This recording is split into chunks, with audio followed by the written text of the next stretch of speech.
Hey guys, today I want to do some expat lessons on finances, and there's 9 of them, and I want to talk about this a lot because there's a lot to cover here a little bit. It's not really a lot, but I can cover this in a short time, but I want to get this covered for you guys back home because a lot of guys don't understand that you got to have some sort of an emergency fund. This goes through all this stuff, and there's a lot to be said here because a lot of people don't follow this stuff. They come over here and they were a failure at home because they couldn't run their finances at home, and then they come over here and they think that just because they're paying $60 or $80 or $100 or $150 on a home, that now I got more money I can blow, and they don't budget. So then all of a sudden they find themselves 3/4 of the way through the month, and they're borrowing off Joe Blow, the retiree down the street or whatever, Anyway, let me talk about this. It's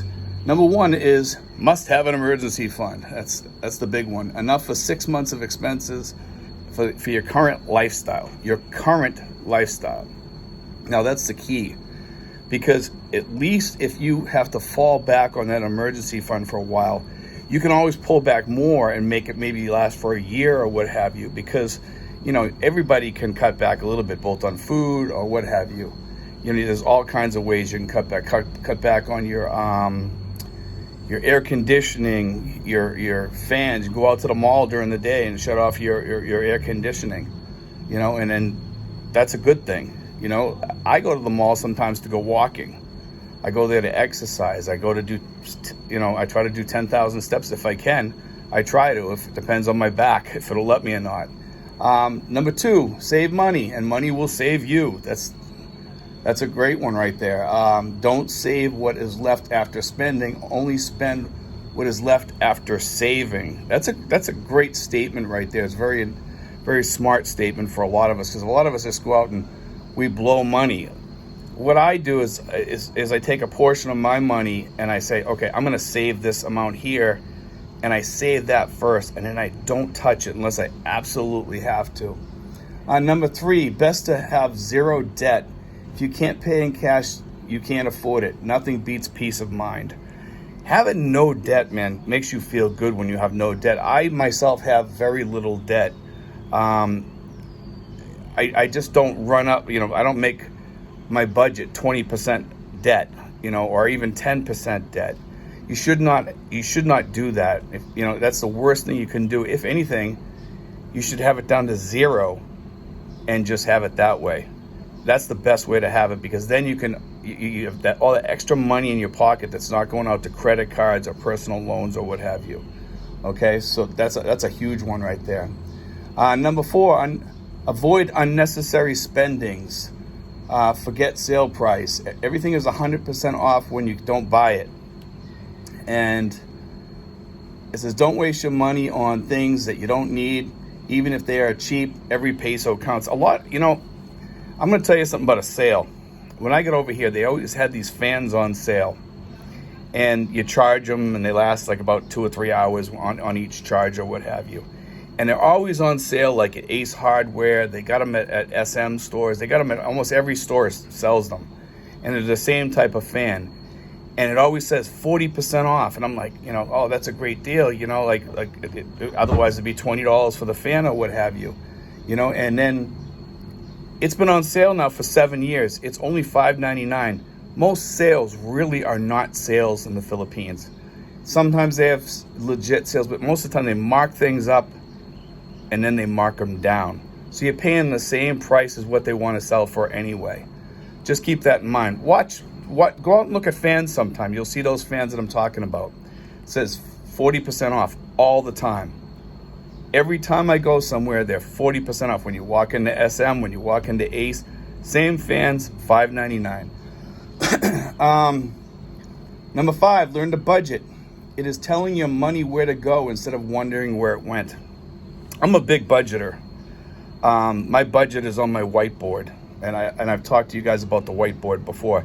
All you guys should have a whiteboard to remind you of things, to remind you when credit cards are getting ready to expire, or your ATM cards getting ready to expire. Things like that you need to have, or when your SRRV visa is getting ready to expire, it'll remind you of these things so that you'll be on top of them, and that's really key.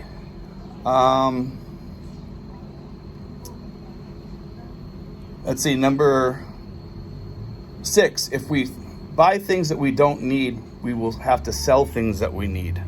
And, don't buy them. Just don't buy them. If you don't need the thing and you're probably not going to be using it, it's going to be sitting on, don't go out and buy something you're not going to use. Number 7, pretend to be rich can make us poor. Must learn to live below means. Don't go broke trying to look rich or act. It says act your wage. Act your wage. If you're making $2,000 a month, $3,000 a month, act like you make $2,000 or $3,000 a month. Don't go out and buy stuff you can't afford just to keep up with the Joneses next door, or to look good around people. Even the rich people live like that. That's how they stay rich. Number 8, money is not everything, but we cannot deny the fact that we need money for our family.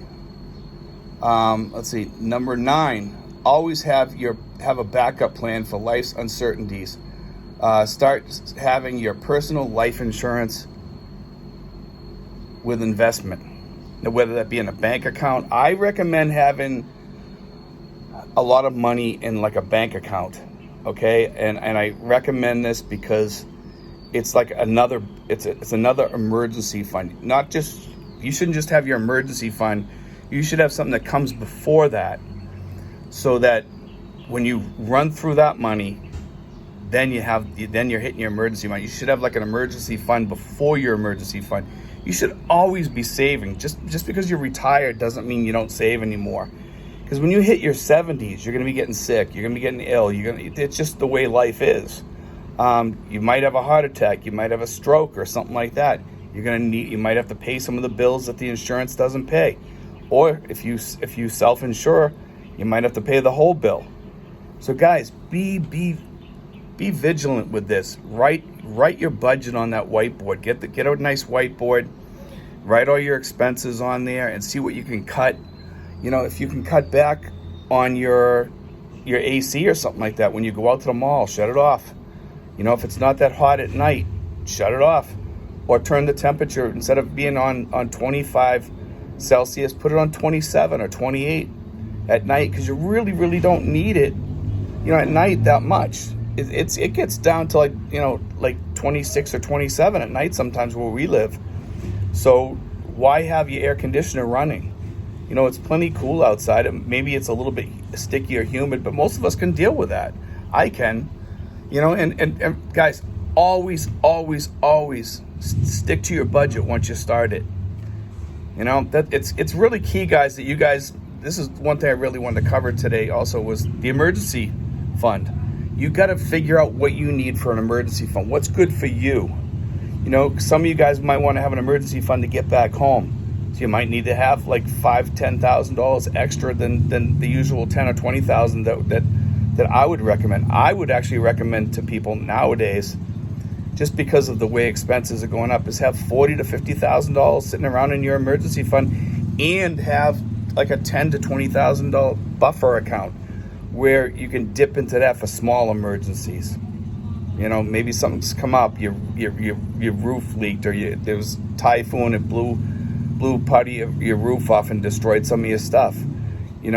That's all stuff you got to think about around here. Maybe your car needs fixing, or you had something happen, something bad happened to your girlfriend or something like that. You need to take her to the hospital or whatever. It's good to have that money, and don't let people borrow any of that money. Don't touch it. Don't tell people you have it. Just be silent about it with people. Anyway, guys, God bless. Take care. I hope you enjoyed today's show. God bless, guys.